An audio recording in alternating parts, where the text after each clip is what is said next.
Tamil book review, ஆன்மீகம் மற்றும் வீட்டு மருத்துவம் மற்றும் பல.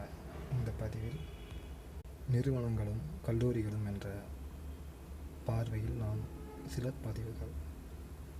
நாம் அரசின் கல்லூரிகளும் ஐஐடியில் இருக்கின்றார்களும் அவர்கள் எவ்வளவு சம்பளம் வாங்குகின்றார்களோ அதற்கு இணையான அரசு குழுமத்தின் தலைமைகளும் பரிமாற்றம் 1 வருடங்கள் 2 வருடங்கள் என்று மாறி அவர்கள்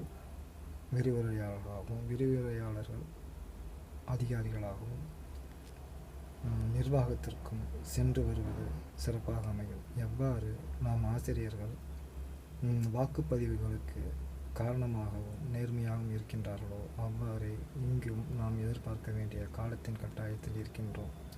இப்பதிவை சார்ந்து தங்கள் தகவல்களை தரலாம். தைத்திங்கள் வாழ்த்துக்கள். நன்றிகள். வணக்கம். ராம்ராஜ்.